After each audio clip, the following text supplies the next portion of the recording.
Hello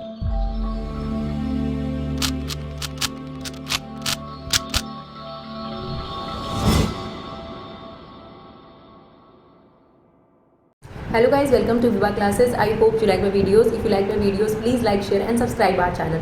आज हम आपके साथ डिस्कस करेंगे क्लास 12 मैथमेटिक्स चैप्टर मैट्रिसेस की एक्सरसाइज 3.2 के बचे हुए question number 16 to question number 22। तो चलिए देखते हैं हमारी वीडियोस के पीछे। देखिए एक ही कंसेप्ट है, कम टाइम में कंसेप्ट ज़्यादा, क्योंकि आप लोगों का समय बहुत कीमती है और हम वैल्यू करते हैं। तो चलिए देखते हैं फटाफट से जल्दी से क्वेश्चन नंबर 16 में आपको क्या करना है। आपको एक मैट्रिक्स दे रखी है, that is a matrix, right. और आपको कहता है कि प्रूव करो कि a cube minus 6a² plus 7a plus 2y is equal to 0 है। अब a क्यूब कैसे निकलेगा, पहले आपको a स्क्वायर निकालना पड़ेगा। तो a स्क्वायर कैसे निकलेगा, a मैट्रिक्स को a मैट्रिक्स से क्या करना पड़ेगा, हमें मल्टीप्लिकेशन। तो a मैट्रिक्स ले लेते हैं हम लोग पहले और दोबारा a मैट्रिक्स लिख देते हैं 1 0 2 0 2 1 2 0 3। अब मल्टीप्लाई कर देते हैं इसको। तो हमें पता है कि फर्स्ट रो को फर्स्ट कॉलम से मल्टीप्लाई करेंगे, यानी 1 प्लस 0 प्लस 4 कितना आ गया, ये 5। अब इसको इससे मल्टीप्लाई कर दीजिए, 1 into 0 plus 0 into 2 plus 2 into 0, यानी फाइनल रिजल्ट क्या रहेगा, 0। फिर फर्स्ट रो को इससे मल्टीप्लाई करिए, देखिए 2 प्लस 0 प्लस आपके पास आ गया 6, क्या आया, ये कितना आ गया, देखिए 2 प्लस 0 प्लस 6, तो 2 प्लस 0 प्लस 6, 2 प्लस 0 प्लस 6, यानी कितना हो जाएगा हमारे पास 8, राइट। सिमिलरली अगर हम बात करें, अब हम ले लेते हैं सेकेंड रो को।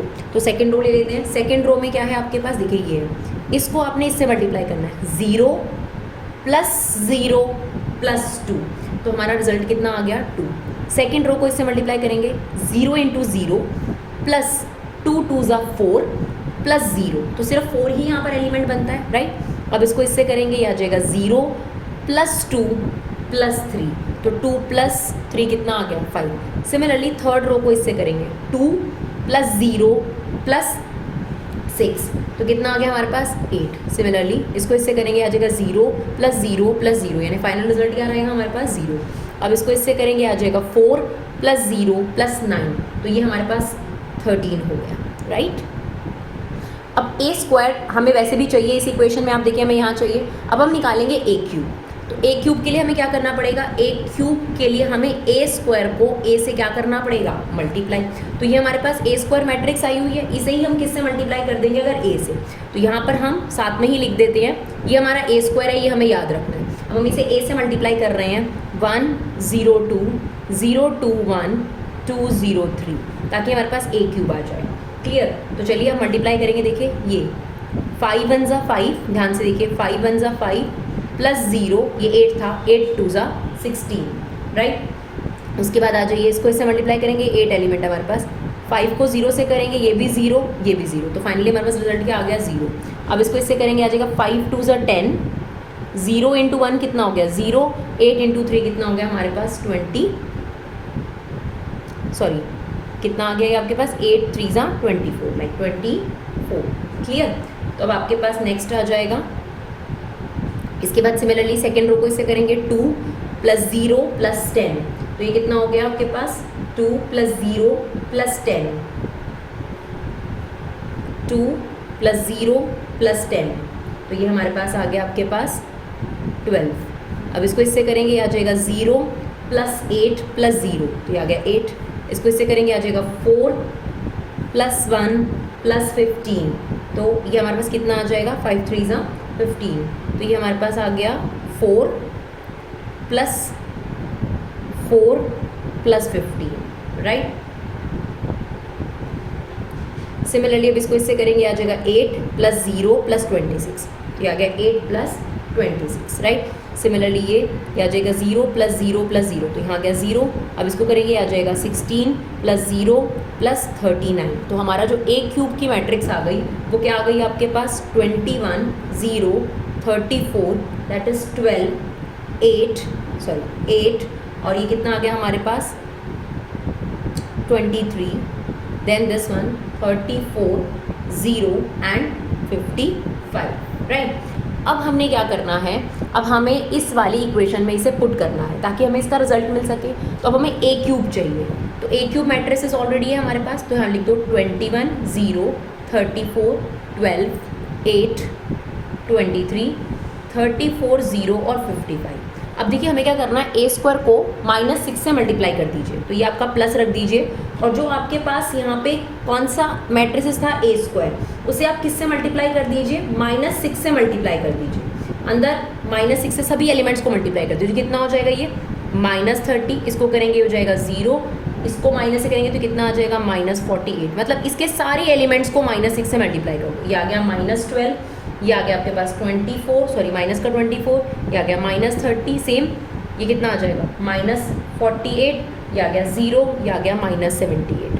फिर हमें 7a चाहिए, यानी हमें a को 7 से मल्टीप्लाई करना है, तो इस पूरी मैट्रिक्स को जो a गिवन मैट्रिक्स थी उसे 7 से मल्टीप्लाई कर देते हैं, तो ये बन जाएगी 7, 0, 14, 0, 14, 7, 14, 0, 21, और लास्ट है 2i मैट्रिक्स। 2i मैट्रिक्स का मतलब होता है 2, 0, 0, 0, 2, 0, 0, 0, 2, यानी बेसिकली आपको 2 मैट्रिक्स लिखनी है, राइट। अब इसका रिजल्ट देखते हैं, ध्यान से देखिएगा, हमें इसको 0 मैट्रिक्स के ऊपर प्रूव करना है। देखिए 21 - 30 कितना हो जाएगा आपके पास -9, -9 + 7 कितना हो गया -2 + 2, यानी फाइनल रिजल्ट आपके पास A11 का कितना आ गया, 0 आ गया। सिमिलरली देखिएगा 0 + 0 + 0 + 0 कितना आ जाएगा आपके पास 0। 34 - 48 कितना बचता है -14 + 14 करोगे +0 करोगे तो ये भी कितना आ जाएगा 0, यानी सारे एलिमेंट्स को जब हम प्लस करेंगे तो ये 0, 0 मैट्रिक्स के इक्वल आ रहा है, जो कि हमारी राइट हैंड साइड है, राइट। चलिए देखते हैं क्वेश्चन नंबर 17।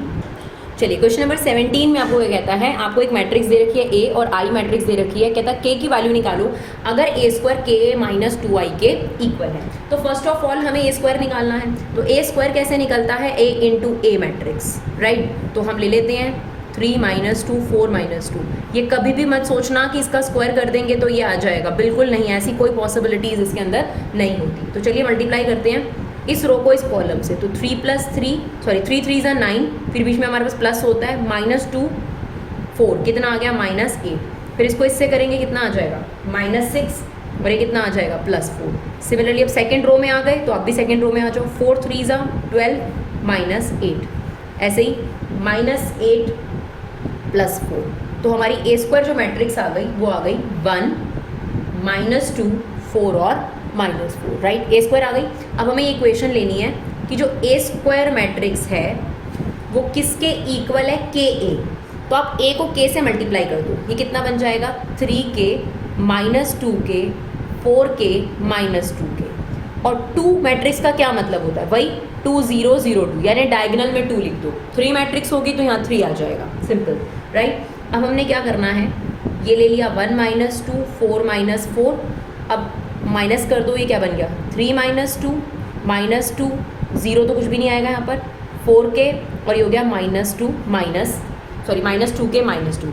अब दोनों मैट्रिक्स अगर आपको इक्वेशन में दे रखी हैं तो हम इक्वेट कर देंगे, तो A11 के इक्वल होगा, यानी 3k -2 1 के इक्वल हुआ, तो k की वैल्यू कितनी आ गई आपके पास, k की वैल्यू आपके पास आ रही है 3/3, दैट इज़ 1, और हमसे कहा गया था k की वैल्यू निकालो। एक बार आप वेरीफाई कर सकते हो, -4 = 2k -2 से क्या आ रही है वैल्यू, उससे भी आपके पास इसकी वैल्यू सेम ही आनी चाहिए। चलिए देखते हैं क्वेश्चन नंबर 18। चलिए क्वेश्चन नंबर 18 को थोड़ा सा ध्यान से देखना है, क्योंकि 18 ऑनवर्ड सारे क्वेश्चन बहुत इंपॉर्टेंट हैं, तो उन्हें ध्यान से और तसल्ली से देखिएगा, राइट। आपको एक ए मैट्रिक्स दे रखी है, ट्रिगो का इस्तेमाल इसके अंदर होगा, बट हम पूरी कोशिश करेंगे स्टिल आपको कोई प्रॉब्लम ना आए। ए दे रखा है आपको, ये शो कहता है i + a = i - a into this, ये left hand side right hand side के इक्वल आनी चाहिए। पहले तो यहाँ पर आइडेंटिटी मैट्रिक्स का क्या मतलब होगा, जिस ऑर्डर की मैट्रिक्स आपको गिवन होती है उसी ऑर्डर की आइडेंटिटी मैट्रिक्स ले लो, तो 1 0 0 1 इसे बोला गया है आइडेंटिटी मैट्रिक्स। अब अगर हम लेफ्ट हैंड साइड की बात करें तो लेफ्ट हैंड साइड कहती है i + a कर दो, यानी इस मैट्रिक्स को इस मैट्रिक्स में प्लस कर दो, तो 0 + 1 कितना हो गया 1, -10 α/2 में 0 प्लस करेंगे तो -10 α/2 ही आएगा, 10 α/2 + 0 तो 10 α/2 आ गया। मतलब अगर आप इसमें इस मैट्रिक्स को प्लस करोगे तो ये मैट्रिक्स एज इट इज आ गई, ये हमारी लेफ्ट हैंड साइड है। अब बारी आई राइट हैंड साइड की, उसमें कहता है i - a करो और फिर ये मैट्रिक्स मल्टीप्लाई करो, तो पहले i - a निकाल लो, फिर देखते हैं i - a में i को पहले रखना है, तो 1 - 0 इट्स 1, 0 - 10 α/2 क्या बन जाएगा +10 α/2, 0 minus tan alpha by two क्या हो जाएगा, minus tan alpha by two, और 1 माइनस 0 कितना हो गया आपके पास 1। क्लियर। इसको हमने कौन सी मैट्रिक्स से इंटू करना है, क्वेश्चन में गिवन है cos alpha minus sine alpha into cos alpha. देखिए यहाँ तक कोई प्रॉब्लम नहीं है, प्लस में ऑर्डर कोई मैटर नहीं करता, आप आई प्लस ए करो या ए प्लस आई करो कोई फर्क नहीं पड़ता। तो पहले मैंने इन दोनों मैट्रिक्स को प्लस कर दिया, 1 प्लस 0, 0 प्लस दिस नॉर्मली। अब आई माइनस ए में मैंने इसको इससे सब्ट्रैक्ट करा। अब इसके बाद इस मैट्रिक्स को इससे इंटू करना, यही हमारी राइट हैंड साइड है। तो ध्यान से मल्टीप्लाई करेंगे हम लोग, देखिए इसको इससे मल्टीप्लाई करेंगे, फर्स्ट रो को इससे मल्टीप्लाई करेंगे। तो 1 इंटू कॉस अल्फा कितना हो गया, कॉस अल्फा प्लस ये इससे इंटू होता है और बीच में प्लस आता है, तो ये आ गया 10 alpha by 2 into sine alpha. ये फर्स्ट रो फर्स्ट कॉलम हो गया, A1 बना गया ना, फर्स्ट रो सेकेंड कॉलम। इसको इससे करेंगे कितना आएगा, माइनस साइन अल्फा प्लस ये इससे हो जाएगा 10 alpha by 2 into cos alpha. ये हमारी फर्स्ट रो के साथ सब कंप्लीट हो गया। अब सेकेंड रो की बारी आती है, तो सेकेंड रो को इससे इंटू करेंगे। देखिए इसको इससे इंटू करेंगे, देखिए इसको इससे इंटू करेंगे, कितना आ जाएगा आपके पास, minus 10 alpha by 2 into cos alpha. ये वाला एलिमेंट इससे इंटू हो गया, बीच में आ जाएगा प्लस, ये इससे इंटू हो गया, तो ये कितना आ गया साइन अल्फा। सिमिलरली इसको इससे करेंगे, तो माइनस माइनस प्लस हो गया, ये आ गया 10 alpha by 2 sine alpha plus क्या आ गया आपके पास कॉस अल्फा। अब देखिए ये हमने लेफ्ट हैंड साइड निकाल ली, लेकिन हमारे पास सॉरी राइट हैंड साइड निकाल ली, हमारे पास लेफ्ट हैंड साइड हमारे पास है कि हमारा ये आंसर आना चाहिए। तो अगर आप इस आंसर को फोकस करोगे, एक तो इसमें अल्फा बाई 2 है और सिर्फ 10 है, साइन कॉस तो कहीं नज़र ही नहीं आ रहा, समझ गए बात को। तो अब क्या करना है हमको, यहाँ पर आपने 10 में सीखा होगा 10 को हमेशा sine theta upon cos theta रख देते हैं, वही करने वाले हैं हम। हमने कॉस अल्फा को एज इट इज रखा, 10 अल्फा बाई 2 को हमने लिख दिया sine alpha by 2 upon cos alpha by 2, right. और ये sine alpha as it is same, जहाँ जहाँ 10 अल्फा बाई 2 है सिर्फ उसी को आपने चेंज करना है, ये एज इट इज। इसको आपने लिख दिया sine alpha by 2 upon cos alpha by 2, cos alpha as it is same. यहाँ आ जाते हैं हम लोग, इसको हम क्या लिख देंगे, minus sine alpha by 2 upon cos alpha by 2 और इंटू में है cos alpha plus sine alpha as it is whole upon में 1। ठीक है, सेम यहाँ पर आ जाओ, ये हो गया sine alpha by 2 upon cos alpha by 2 into में sine alpha plus cos alpha. कुछ नहीं किया हमने, पहले मल्टीप्लाई करा और जहाँ पे 10 अल्फा बाई 2 है उसको sign theta upon cos theta की फॉर्म में लिख दिया। अब क्या करना है, अपनी एलसीएम लेना है, ठीक है। तो अब देखिए एलसीएम ले रहे हैं। अब देखिए 1 और कॉस अल्फा बाई 2 का एलसीएम कितना आएगा, 1 और कॉस अल्फा बाई 2 का एलसीएम आ जाएगा कॉस अल्फा बाई 2।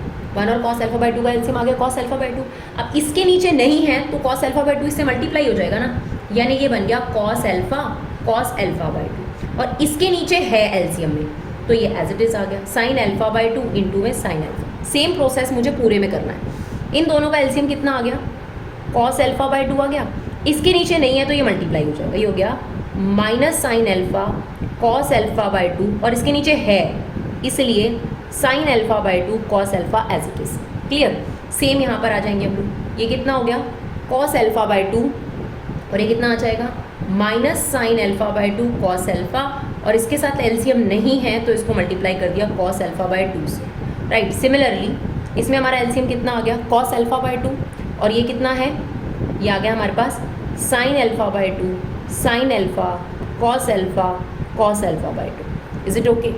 अब यहाँ पर हमने क्या करना है, यहाँ पर हमारे पास कुछ आइडेंटिटीज़ लगनी है। कौन सी आइडेंटिटीज़ लगनी है, तो आइडेंटिटीज़ अगर आपको याद हो तो ये हमारे पास एक आइडेंटिटी थी साइन ए प्लस बी, किसके इक्वल होती है, sign A cos B plus cos A sine B, plus वाले में प्लस आता है, और अगर यहाँ माइनस होगा तो यहाँ माइनस आ जाएगा, सिंपल। यानी साइन ए माइनस बी की आइडेंटिटी हो जाएगी sign A cos B minus cos A sine B. Similarly अगर मैं बात करूँ कॉस ए प्लस बी की, तो कॉस ए प्लस बी की आइडेंटिटी होती है cos A cos B minus sine A sine B, और अगर यहाँ माइनस होगा तो यहाँ पर क्या होगा प्लस। तो बस यही करना है हमको। ये देखिए cos A cos B plus sine A sine B, ये देखिए cos A cos B plus sine A sine B, किसका फॉर्मूला होगा कॉस ए माइनस बी का, राइट। इसकी जगह क्या आ जाएगा, ऊपर वाले की जगह पर ए क्या है यहाँ पर अल्फा और बी है अल्फा बाई 2, तो ये आ जाएगा हमारे पास cos A minus B, upon में क्या था हमारे पास कॉस अल्फा बाई 2 ही है।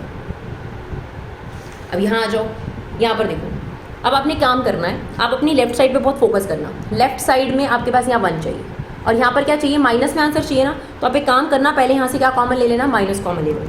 देखिए अगर आप यहाँ से माइनस कॉमन लेंगे फॉर एग्जांपल, तो क्या होगा, ये पॉजिटिव हो जाएगा और ये क्या हो जाएगा आपके पास, नेगेटिव हो जाएगा। और माइनस कॉमन क्यों लेना है, क्योंकि मेरी लेफ्ट साइड में ये वाली टर्म नेगेटिव है। अब देखिए sign A cos B minus cos A sine B, ये देखिए sign A cos B minus cos A sine B, ये साइन ए माइनस बी का फॉर्मूला होता है। तो यहाँ माइनस पहले से है और ये हो जाएगा sine alpha minus alpha by 2 और नीचे चल रहा है सबके एलसीएम में कॉस एल्फा बाई 2, ये देखिए सेम यहाँ आ जाइए। अब यहाँ पर देखिए आपको क्या चाहिए, टेन एल्फा बाई 2 चाहिए, तो पॉजिटिव चाहिए। अब इस फॉर्मूले को हम थोड़ा सा उल्टा लिख देंगे, हम कहेंगे sign A cos B minus cos A sine B, यानी ये पहले नंबर पे रीड कर लो, ये सेकंड नंबर पे रीड कर लो। Sign A cos B minus cos A sine B, ये पहले लिखना है, ये बाद में लिखना है। तो अल्टीमेटली ये भी फॉर्मूला किसका बन गया, sine alpha minus alpha by 2 का, और नीचे क्या चल रहा है, कॉस एल्फा बाई 2, राइट। अब यहाँ पर क्या है आपके पास, ये बन रहा है, देखिए अब जो हमारा कॉस वाला फॉर्मूला होता है उसमें पहले कॉस ही होता है, तो इसमें कॉस बाद में लिख रखा है, तो पहले इसको रीड करो, cos A cos B minus sine A sine B, तो cos A cos B minus sine A sine B, sorry plus sine A sine B, नहीं आपके पास यहाँ पर क्या था, यहाँ पे सॉरी प्लस ही है आपके पास, तो cos A cos B plus sine A sine B, तो ये किसका फॉर्मूला हो जाएगा आपके पास, कॉस ए माइनस बी का, और अपॉन में भी क्या चल रहा है, कॉस एल्फा बाई 2। अब देखिए एल्फा माइनस एल्फा बाई 2 क्या बन गया, cos alpha by 2 upon cos alpha by 2, ये क्या है, minus sine alpha by 2 upon cos alpha by 2, ये क्या बनेगा आपके पास, sine alpha by 2 upon cos alpha by 2, और ये बन जाएगा cos alpha by 2 upon cos alpha by 2। तो ये वाला आंसर कितना आ गया, 1, और ये कितना हो गया आपके पास, माइनस टेन एल्फा बाई 2, ये कितना हो गया हमारे पास, 10 alpha by 2, and that is 1, और यही हमारी क्या थी, लेफ्ट हैंड साइड, राइट। चलिए देखते हैं नेक्स्ट क्वेश्चन। चलिए अब एप्लीकेशन बेस्ड क्वेश्चन देखते हैं इसका। A trust fund has 30,000 that must be invested in 2 different type of bond. First bond 5% interest देता है, सेकंड बॉन्ड 7% इंटरेस्ट देता है, यूजिंग मैट्रिक्स मल्टीप्लिकेशन, ठीक है ना। Determine how to divide 30,000 among 2 bonds, ताकि टोटल इंटरेस्ट एक बार 1800 मिले, 2000 मिले। तो देखिए जनरल क्वेश्चन है, अगर मैं एक नॉर्मल तरीके से इसको करूँ तो मैं कहती 30,000 में से मान लो एक बॉन्ड में मैंने x रुपये इन्वेस्ट करे, तो दूसरे बॉन्ड में obviously 30,000 minus x rupees invest करूँगी, यही मतलब हुआ। और अगर मुझे टोटल इंटरेस्ट कैलकुलेट करना है तो मैं यही करती ना कि जो मैंने x इन्वेस्ट करा है वो फर्स्ट बॉन्ड में इन्वेस्ट करा है, तो उसका मुझे 5% इंटरेस्ट मिलेगा, और ये वाला जो अमाउंट है बचा हुआ ये मैंने सेकंड बॉन्ड में इन्वेस्ट करा है, तो इसका 7% इंटरेस्ट मिलेगा। और टोटल इंटरेस्ट अगर मुझे 1800 चाहिए तो x की वैल्यू क्या होनी चाहिए, यही करना है मुझे जनरल तौर पर, लेकिन यही चीज़ मैट्रिक्स फॉर्म में करनी है आपको। तो आपने क्या करना है, सबसे पहले आपने एक मैट्रिक्स बना ली जिसमें आपने लिखा फर्स्ट बॉन्ड और सेकंड बॉन्ड, राइट। इन्वेस्टमेंट कितनी है, इसमें आप x रुपीज़ कर रहे हो, इसमें आप बची हुई 30,000 माइनस x रुपीज़ कर रहे हो, राइट। और अगर मल्टीप्लिकेशन करना हो तो एक बात हमेशा याद रखना कि आपके पास फर्स्ट वाले मैट्रिक्स का जो कॉलम है, उसका जो कॉलम है वो इसके रो से मैच करना चाहिए। तो जो आपने फर्स्ट बॉन्ड सेकंड बॉन्ड अभी यहाँ लिखा है उसे यहाँ लिख दीजिए, फर्स्ट बॉन्ड सेकंड बॉन्ड, और यहाँ पे डाल दो इंटरेस्ट। तो हमें फर्स्ट बॉन्ड पे कितना इंटरेस्ट मिलेगा, 5%, और इस पर कितना इंटरेस्ट मिलेगा, 7%। बस अब हमें ये तो पता ही है कि हमने इनको मल्टीप्लाई करना है, अभी लॉजिकली भी आपको बता दिया। तो आपने क्या करना है, A इंटू बी मैट्रिक्स करके दिखानी है, बस इक्वेशन यही बनेगी। लेकिन आप बिना मैट्रिक्स के अगर करेंगे इस क्वेश्चन को तो आपको डेफिनेटली नंबर नहीं मिलेंगे, राइट। तो एक बार हमने इसको रख देना है 1800 के, और एक बार इसको रख देना है 2000 के इक्वल इक्वल। तो मल्टीप्लिकेशन कैसे होती है, फर्स्ट रो को फर्स्ट कॉलम से करेंगे तो एक ही एलिमेंट बनेगा ना, तो ये हो जाएगा x into 5/100 plus 30,000 minus x into 7/100 is equal to 1800। अब पूरे का एलसीएम कितना आ गया आपके पास, 100 आ गया, तो ये बन गया 5x, 7 को दोनों से मल्टीप्लाई कर दीजिए, हो गया 2,10,000 minus 7x equal to 1800, right. ये कितना हो जाएगा आपके पास, 2,10,000 माइनस 2x, और जो ये 100 है ये उधर चला जाएगा, तो ये 1,80,000 हो गया। तो 2,10,000 में से 1,80,000 माइनस कर देंगे इधर, तो ये कितना बचेगा, 30,000 इक्वल टू में 2x। तो जो x की वैल्यू है वो कितनी आ गई, 15,000 रुपीज़। यानी अगर मैं फर्स्ट सिचुएशन की बात करूं तो मुझे x में 15,000 रुपये इन्वेस्ट करने चाहिए। तो ऑब्वियस सी बात है कि मेरी दूसरी इन्वेस्टमेंट कितने की होनी चाहिए थी, 30,000 माइनस, तो दूसरे बॉन्ड में भी मुझे कितने रुपए इन्वेस्ट करने चाहिए, 15,000 इन्वेस्ट करने चाहिए, राइट। अब सेकंड पार्ट में हमें क्या करना है, बस इस 1800 की जगह पर हमें क्या रिप्लेस कर देना है, 2000, राइट। यहाँ पे 2000 आ जाएगा, तो यहाँ पर क्या हो जाएगा, ये 2 लाख हो जाएगा, क्लियर। 100 को इससे मल्टीप्लाई करेंगे 2 लाख हो जाएगा। अब 2 लाख 10 में से 2 लाख माइनस करोगे तो कितना बचेगा, 10,000 बचेगा। इक्वल टू में 2x होगा सेम, तो x की वैल्यू कितनी आ गई आपके पास 5,000। यानी अगर सेकंड सिचुएशन वाला इंटरेस्ट लेना है तो फर्स्ट बॉन्ड में 5,000 इन्वेस्ट करना, और ऑब्वियस सी बात है कि सेकंड बॉन्ड में कितने रुपए इन्वेस्ट हो गए, 25,000 रुपये का इन्वेस्टमेंट हो गया, राइट। चलिए देखते हैं क्वेश्चन नंबर 20। अब हमारे पास एक और एप्लीकेशन बेस्ड क्वेश्चन है, दैट इज क्वेश्चन नंबर 20।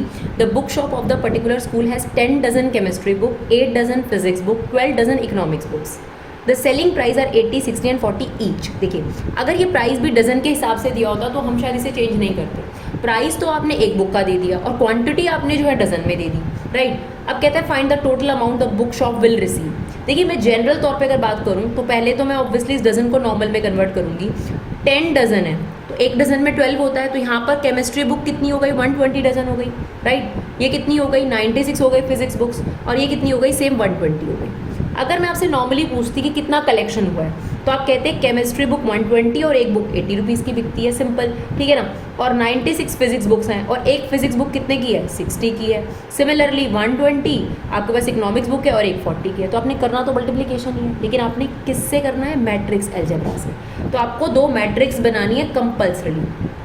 तो हम यहाँ पे बना रहे हैं केमिस्ट्री बुक, फिजिक्स बुक्स और इकोनॉमिक्स बुक्स, क्वांटिटी लिख रहे हैं उसकी, यहाँ पर क्या है, क्वांटिटी है।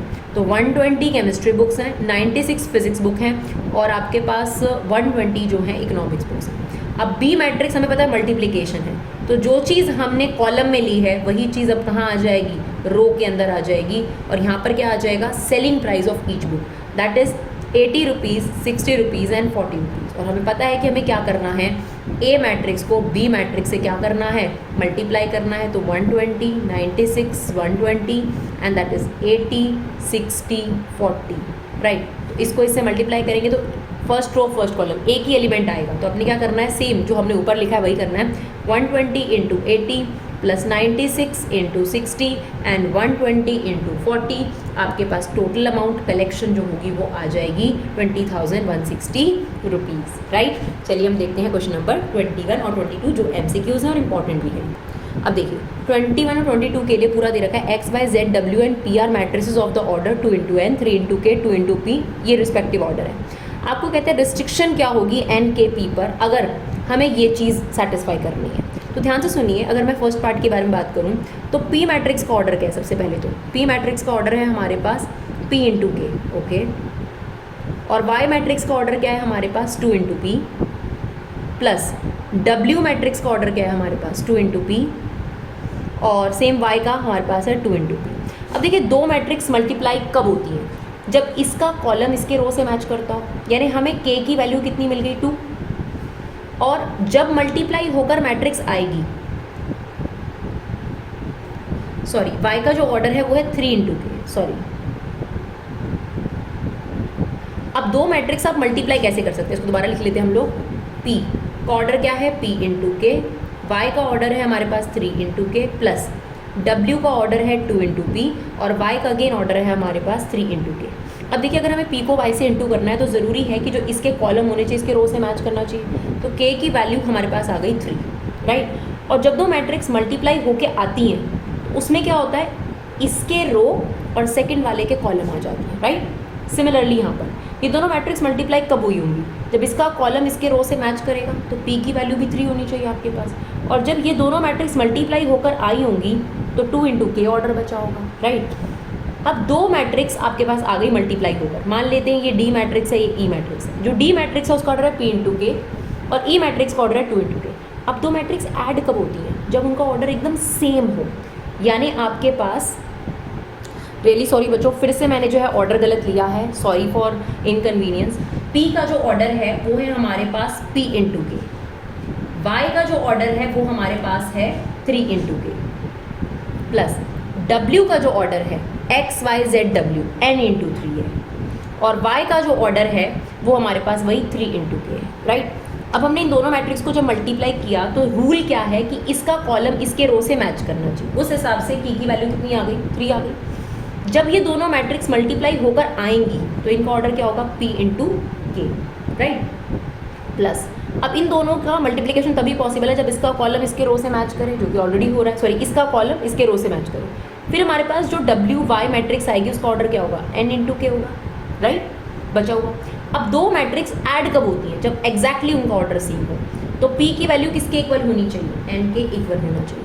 तो ये बात किस ऑप्शन में आपको दिख रहा है कि पी की वैल्यू एन और के की value 3, that is option A, right. फिर आता है हमारे पास ये, अगर एन पी के इक्वल हो 7x माइनस 5z का ऑर्डर क्या होगा। तो देखिए 7x का ऑर्डर क्या है हमारे पास, x का ऑर्डर है 2 इंटू एन, और 5z का ऑर्डर क्या है हमारे पास 2 इंटू पी। अब ध्यान से सुनिए, किसी भी नंबर को मैट्रिक्स से इंटू करते हैं तो मैट्रिक्स का ऑर्डर थोड़ा चेंज हो जाता है। तो इस केस में matrix of order 2 into N ही रहेगा, और इस केस में भी matrix of order 2 into P ही रहेगा, क्योंकि किसी स्केलर नंबर से मल्टीप्लाई करने पर ऑर्डर में कोई चेंजेस नहीं आते।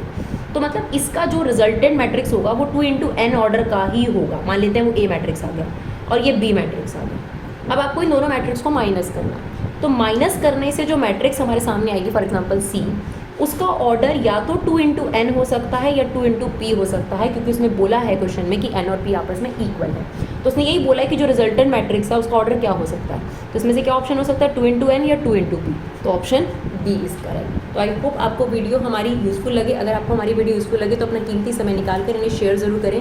Thank you so much guys for love and support, keep supporting Vibha classes.